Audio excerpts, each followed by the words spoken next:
Hey guys, by the name of the title, I'm sure you guys can tell. Today on episode Aquatics, we're going to be talking about a disaster in my little fish room. I'm going to tell you, we ran out of CO2.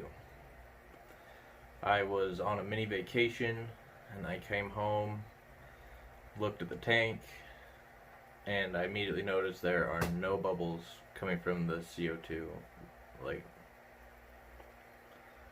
And then I turn on the lights and notice it's not how I had expected to come home. I expected to come home, have tons of growth, and everything to be flourishing. And so today I could be making a video of look at all this crazy growth. It went well. I'm not going to be putting CO2 back onto this tank. I knew that this CO2 tank that I had was fairly low. I thought it would last a couple weeks longer than it did, and I actually expected this to eventually happen. I was expecting this to be a 4-part series, not just a 3-part, but that'll happen.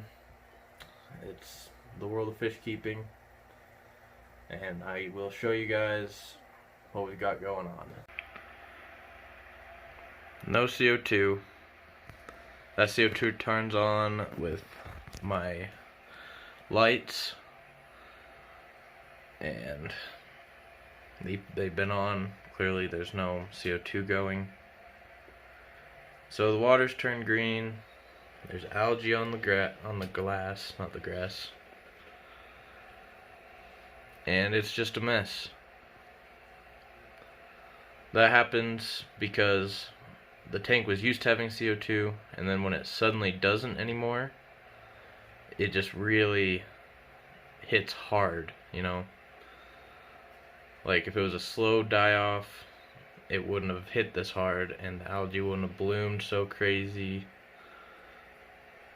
All the fish and shrimp, they're still doing okay. While I was on vacation, this is actually a rookie mistake. Forgot to fill my auto feeder before I left. So I do believe they got fed the majority of my little vacation, but I think they might have went hungry for a day or two. But that's okay. A lot of times people purposely fast their fish and shrimp for a day, so I think they're fine.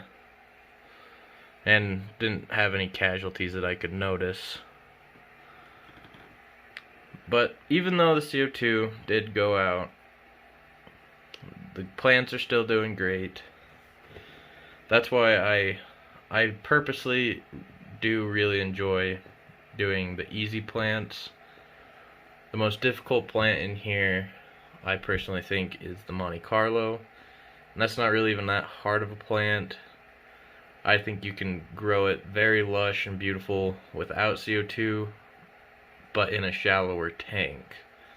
This tank is quite deep. I believe it's 2 feet deep.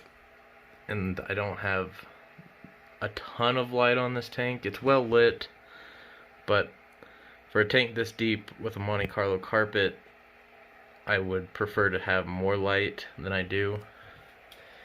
You can see it's pretty patchy, and this is actually under the best light right in this section. I don't quite understand.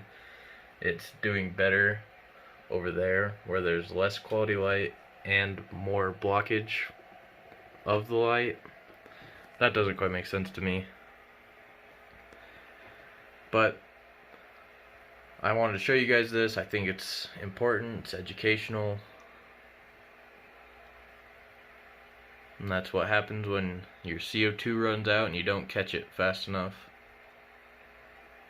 Like I said, I'm not going to put the CO2 back on. I mean, you could tell it was pretty not permanent by the way I just ran it right in the front. If I was going to keep CO2 on this tank permanently, I would have ran it through the back and hid the regulator, or not the regulator, man, I cannot remember what that thing's called. Oh well, this thing. The diffuser. I also have another dumb mistake. This isn't even just a fisher mistake, this is just a safety mistake. And I'm just telling you guys, just remember, be careful. See that? I must have, last time I had this bucket, I just threw it against the wall. Didn't really realize. Landed right on the heater in this room. I heat the room, not the tanks.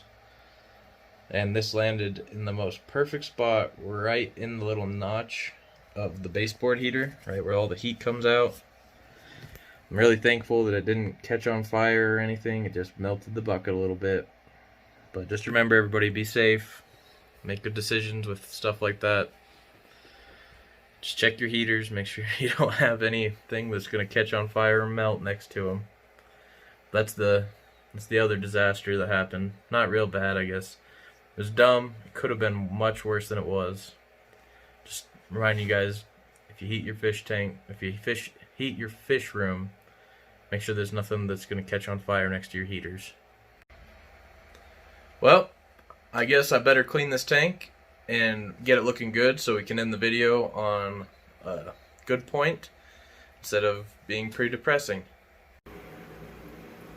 Water change is done. Scraped the glass, removed the CO2 system from this tank. Water's clean, looks good again. I didn't scrape the algae in that corner, I should have. Oh well. Happy fish, clean looking tank. So everything's a lot better now. And also, to add a happy note, I'll show you guys my dogs. Here they are. This is Sophie, and this is Reggie. He's only 8 weeks old. Sophie's about 3. Alright guys, so this has been Absolute Aquatics. I really hope you enjoyed this video. Please give me a like, comment, and subscribe to my channel.